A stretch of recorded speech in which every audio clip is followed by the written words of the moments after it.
جب اپنوں سے دھوکہ ملے نا تو انسان کہیں نہ کہیں ٹوٹ جاتا ہے۔ مجھے بھی میرے اپنوں نے ایسا دھوکہ دیا کہ میں دیکھتی رہ گئی، جسے میں اپنی جان سے بھی زیادہ پیار کرا کرتی تھی، جو میرے ہمراز تھی، جو مجھے اپنے آپ کو یہ کہتی تھی کہ وقت اگر ملا تو میں جان بھی دینے کو تیار رہوں گی، اسی نے ہی میرا گھر اجاڑ دیا، وہی میری سوتن بن کے رہ گئی۔ میری شادی کے بعد میری ایک فرینڈ تھی جو مجھ سے بہت محبت کرتی تھی۔ میں بچپن سے اس سے بہت ہر ایک چیز کو شیئر کرتی، ہر ایک چیز کو بتاتی، وہ بھی مجھ سے ہر ایک چیز شیئر کرتی۔ بچپن کے پکے دوست تھے، اسکول کالج ساری چیزیں ساتھ ہی ساتھ ہم نے طے کری، اور پھر جوانی کے اس موڑ پہ پہنچے جہاں ہماری شادیاں ہونی تھی۔ ہماری زندگی کے اندر کوئی بھی شامل نہیں تھا، ہمارے ماں باپ نے ہی ہمارے لیے رشتے دیکھے، لیکن میری فرینڈ کی جو سوچ تھی وہ بہت اونچی تھی۔ وہ یہی کہا کرتی تھی کہ میرا جو شوہر ہوگا، یعنی کہ میرا ہسبینڈ جو ہوگا، وہ پیسے والا ہونا چاہیے، اس کے پاس بہت پیسہ ہونا چاہیے، اپنی گاڑی، اپنا گھر، اپنی ہر ایک چیز ہونی چاہیے، تب میں اس سے شادی کروں گی۔ لیکن غریبی میں یہ ساری چیزیں کہاں ملتی ہیں۔ میری ہمیشہ سے ایک ہی سوچ تھی، جیسے بھی جو بھی میری قسمت میں ہوگا وہ ہو جائے گا، اور میں اس میں خوش رہوں گی، اور اوپر والے نے کرا بھی ایسا۔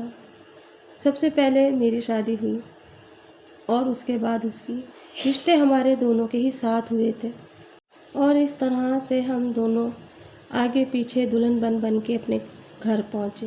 جب میری شادی ہوئی تو میری شادی اس کی شادی سے 1 سال پہلے ہی ہو گئی تھی۔ جب میری شادی ہوئی نا تو ہر ایک چیز کو وہ بڑی دھیان سے دیکھا کرتی تھی۔ اچھے کھاتے پیتے گھر میں میرا رشتہ ہوا تھا، بہت خوش تھی میں۔ میرے ہسبینڈ مجھ سے بہت پیار کرتے تھے، اور میری ساس سسر بھی بہت پیار کرتے تھے۔ ماشاءاللہ سے اوپر والے نے ایسا دے دیا تھا بن مانگے، جیسے کوئی مراد پوری کر دیتا ہے کسی کی، اور زندگی بہت خوشگوار چل رہی تھی۔ پہلے ہی سال میں ماں بنی، اور میں نے ایک پیارے سے بیٹے کو جنم دیا۔ میرے بیٹے ہونے کے بعد میری سہیلی کی شادی ہوئی، جبکہ اس کی شادی تھوڑی نارمل گھر میں ہوئی، اس کا سامان بھی مختصر سا آیا۔ جب میری شادی ہوئی تھی تو وہ ہر ایک چیز کو بڑے دھیان سے دیکھ رہی تھی کہ اتنا مہنگا، اتنی مہنگی مہنگی چیزیں تمہاری شادی میں آئی، ارے یار تمہاری تو قسمت کھل گئی، کاش اس گھر میں میری شادی ہوتی۔ اور میں ہنس کے کہہ دیتی اگر کوئی چھوٹا دیور ہوتا نا تو میں تجھے بھی لے جاتی۔ اور بس اس طرح کے ہنسی مذاق کرتے ہم، اور کبھی کبھی وہ ہنس کے کہہ دیتی دیکھ بچ کے رہنا، کہیں میں تیری سوتن نہ بن جاؤں، مجھے نا جیجا بہت اچھے لگتے ہیں، اور میں اسے بات کو ہنسی میں ٹال دیتی۔ کبھی نہیں سوچا تھا کہ یہ لفظ جو کہہ رہی ہے وہ حقیقت میں بھی ہو سکتے ہیں۔ میری امی اکثر کہتی تھی کہ اس کی باتوں سے بچ کے رہنا، اس سے بچ کے رہنا۔ سہیلیاں کبھی کبھی گھر اجاڑ دیتی ہیں، اور میں امی سے کہتی امی ایک ہی تو سہیلی ہے میری، لے دے کے، اور آپ اس کو بھی ایسے کہہ رہی ہو۔ خیر وقت گزرتا چلا گیا، اس کی شادی کے بعد ہر روز کوئی نہ کوئی مسئلہ ہوتا، اور وہ مجھے فون کر کر کے بتاتی کہ دیکھنا آج میرے ہسبینڈ سے میری اس بات پہ لڑائی ہوئی، آج میرے ہسبینڈ سے اس بات پہ لڑائی ہو رہی تھی، اور آج میرے ہسبینڈ ہے نا یہ چیز نہیں لے کر آئے، میں نے ان سے یہ چیز منگائی تھی اور وہ لائے نہیں، کہتے ہیں میرا پاس اتنا پیسہ نہیں ہے جو میں تمہارے فالتو کے خرچے پورے کروں۔ پیزا، برگر، چاؤمین، موموز، یہ اس کی فیوریٹ چیزیں تھی، جو وہ ہسبینڈ سے کہتی کہ جب تم آفس سے آؤ تو یہ لے کر آنا، اور وہ بیچارہ غریب انسان اتنی مہنگی مہنگی چیزیں روز کہاں سے لاتا۔ وہ یہ کہہ دیتا کہ تم گھر میں پکا کے کھا لیا کرو، اور اس بات پہ ہی اکثر لڑائی ہوتی۔ 2 بار وہ اپنی ماں کے ہاں روٹ کے چلی گئی، اور پھر اس کے بعد میں اس کی ماں باپ اسے سمجھاتے بجھاتے اور اسے اس کے گھر بھیج دیتے۔ میں بھی اسے سمجھاتی رہتی کہ شروع میں سب کچھ ایڈجسٹ کرنا پڑتا ہے، لیکن وہ ماننے کو تیار نہیں تھی۔ آخر کار اس کے ماں باپ نے کہہ دیا کہ اگر اب لڑائی کری تو ہمارے گھر مت آنا۔ اس بار جب اس کی لڑائی ہوئی تو اس نے مجھے رو کے فون کرا اور کہنے لگی کہ میں باہر روڈ پہ بیٹھی ہوں، اور میرا ہسبینڈ نے مجھے گھر سے نکال دیا، کیا میں تیرے گھر آ جاؤں؟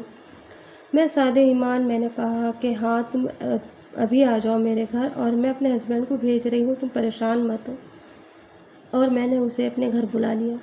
دکھنے بھالنے میں خوبصورت تھی اور اچھی لگتی تھی، عادت اخلاق بھی اچھی تھی۔ گھر آ گئی، گھر آنے کے بعد اس نے پورا گھر سنبھال لیا، میری ساس کا، میرے گھر والوں کا، میرے ہسبینڈ کا، سب کا خیال رکھتی۔ میں اپنے بچے میں مشغول اتنی رہتی کام میں کہ مجھے دھیان ہی نہیں رہتا کہ مجھے اپنے شوہر کے لیے بھی دھیان کرنے کے لیے ٹائم چاہیے۔ اور بس اس طرح سے اس نے پورے گھر کے اندر اپنی ایک چھوی بنا لی۔ کچھ دنوں کے بعد میں اپنی امی کے جا رہی تھی، میں نے کہا میں امی کے جا رہی ہوں، تم بھی میرے ساتھ چلو، تو کہنے لگی کہ تم امی کے چلی جاؤ، پھر پیچھے سے گھر کا کون خیال رکھے گا۔ بالکل اس گھر کی وہ ایک بہو اور ایک بیٹی کا کردار نبھا رہی تھی۔ مجھے اس دن اس کی بات کچھ عجیب سی تو لگی، لیکن پھر میں نے سوچا شاید میری بھلائی کے لیے کہہ رہی ہو۔ میں 15 دن کے لیے امی کے ہاں گئی اور وہ میرے گھر پہ رہنے لگی۔ جب میں گھر گئی تو امی نے مجھے بہت ڈانٹا اور کہا کہ تمہیں شرم نہیں آتی، اپنی جوان سہیلی کو اپنے گھر چھوڑ آئی ہو، دیکھنا ایک دن یہ تمہیں مکی دے گی۔ اور میں نے امی سے ہنس کے کہا امی ایسا نہیں ہوتا۔ امی کہنے لگی کہ تم دیکھ لینا، کچھ نہ کچھ تو بات ہونی ہی ہے، کہتے ہیں بڑوں کی بات بھی مان لینی چاہیے۔ میں نے امی کی بات نہیں مانی۔ میری ساس کی طبیعت خراب تھی، میری ساس بستر پہ پڑی رہتی اور وہ پورے گھر کا خیال رکھتی۔ کھانا بنانے سے لے کے ہر کام اس نے پرفیکٹ کرنا تھا، اور ساتھ ہی ساتھ میں اس نے میرے ہسبینڈ کو اپنی مٹھیوں میں لے لیا۔ ان کے ساتھ اس نے اپنی راتیں حسین کر لی۔ وقت کے ساتھ ساتھ وہ ان کے ساتھ ایسی گھل مل گئی کہ مجھے ایسا لگا جیسا میرا وجود اس گھر کے اندر کھل رہا ہو۔ میرے ہسبینڈ آئے اور آنے کے بعد اب میرے ہسبینڈ نے میرے بچے کو پیار کرا، مجھے بھی دیکھا، اور پھر سیدھا اس نے پانی لا کے دیا۔ جو کام میں کرا کرتی تھی اب وہ کر رہی تھی۔ یہ ساری چیزیں مجھے کھٹکنے لگی اور میں چپکے چپکے ان کا پیچھا کرنے لگی، کیونکہ میرے دل کے اندر میری پڑوس والی نے آ کے بیج بویا اور کہا کہ دیکھ تیرا شوہر ہے نا تیرے ہاتھ سے نکل رہا ہے، ہم نے اپنی آنکھوں سے اس کو اس کے ساتھ دیکھا ہے۔ وہ بات پہ تو میں نے یقین نہیں کرا، لیکن میں نے خود سوچا کہ میں ان پہ خود نظر رکھوں گی اور جو سچائی ہے وہاں تک پہنچوں گی۔ میں ان کا پیچھا کرنے لگی اور رات کو میں ایسے سوتی کہ جیسے کہ میں گہری نیند میں سو رہی ہوں، لیکن وہ اتنے چالاک تھے، اس وقت وہ کچھ بھی نہیں کرتے۔ اب میری سہیلی نے مجھے رات کو دودھ لا کے دینا شروع کرا اور کہا کہ تم دیکھو کتنی کمزور ہو گئی ہو، دودھ پیا کرو، بچوں کو دودھ پلاتی ہو۔ اور میں دودھ پی کر کے سو جاتی، مجھے کچھ ہوش نہیں، میں کہاں پڑی کہاں نہیں۔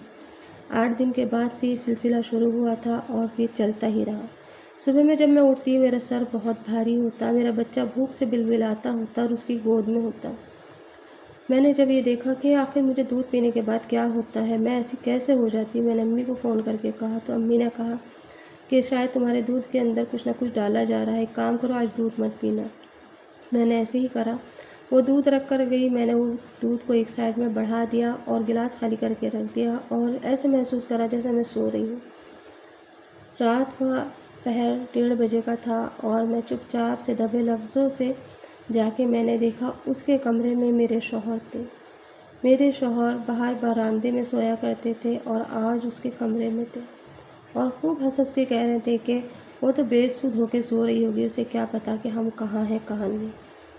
میرے بچے کے رونے کی آواز پہ میں جلدی سے کمرے میں گئی، وہاں جا کے دیکھا تو میرے شوہر بھی میرے پیچھے پیچھے آ گئے اور بچہ اٹھانے لگے، مجھے دیکھتے ہی گھبرا گئے۔ میں نے کہا کہ میں نے تمہاری ساری چیزیں دیکھ لی ہیں اور تم لوگوں نے میرے ساتھ یہ کرا۔ میں نے اپنی سہیلی سے کہا کہ سہیلی بنا کے لائی تھی، سوتن بن کر بیٹھ گئی، میں نے تیرے ساتھ کیا برا کرا تھا جو تو نے یہ سلا دیا۔ کہنے لگی اپنی اپنی قسمت ہوتی ہے، میری قسمت میں یہ لکھا تھا یہی مل گیا، تیری قسمت میں یہی تھا دونوں ساتھ مل کے رہیں گے۔ میں نے کہا شوہر کوئی بانٹنے کی چیز نہیں ہے، سیدھی طریقے سے میرے گھر سے چلی جا۔ وہ کہنے لگی جس دن تیرا شوہر کہے گا میں اسی دن چلی جاؤں گی، مجھے میرے شوہر کے گھر تو جانا ہی نہیں، ایسے نکھٹو آدمی اس کے پاس کون رہے گا۔ اس کی نیت میرے شوہر کے اوپر اور اس کی جائیداد پہ تھی اور پھر اس نے اپنے پیر وہیں پسار لیے۔ میرے شوہر نے صاف منع کر دیا کہ جب تک یہ ان کا دل کرتا ہے یہ یہیں رہے گی، اسے کوئی مجبور نہیں کرے گا جانے پہ۔ میری ساس سسر نے کہا تو انہیں بھی یہی کہہ کے چپ کرا دیا۔ بعد میں بولنے لگے کہ کیا ایک گھر کے اندر 2 بیویاں نہیں رہتی ہیں، یہ اس سے میں نکاح کرنا چاہتا ہوں۔ یہ سنتے ہی میرے پیروں سے تلے سے زمین نکل گئی اور میں نے کہا کہ ایسا تم کبھی نہیں کر سکتے، یا تو میں اسے ختم کر دوں گی اپنے آپ کو اور اپنے بچے کو۔ وہ کہنے لگے کہ مجھے بچے سے تم سے کوئی اتنا خاص لگاؤ نہیں ہے، میں اس سے شادی کرنے جا رہا ہوں۔ اور اس طرح سے میرے ہسبینڈ نے میرے خلاف ہو کر کے شادی کر لی اور میری سہیلی کو میری سوتن بنا کے گھر پہ لے آئے۔ کبھی کبھی کسی کے ساتھ بھلائی کرنا کتنا بھاری پڑتا ہے، کاش اس دن میں اسے نہ بلاتی، کاش اس دن میں اسے کہہ دیتی کہ تم کہیں بھی چلی جاؤ پر میرے گھر مت آنا، میں امی کی بات مان لیتی۔ لیکن بڑوں کا کہنا نہ ماننے کی سزا مجھے اس طرح سے ملی، کبھی سوچا بھی نہیں تھا۔ میری سہیلی ہی میری سوتن بن کے میرے گھر کے اندر رہ گئی اور میں منہ دیکھتی رہ گئی۔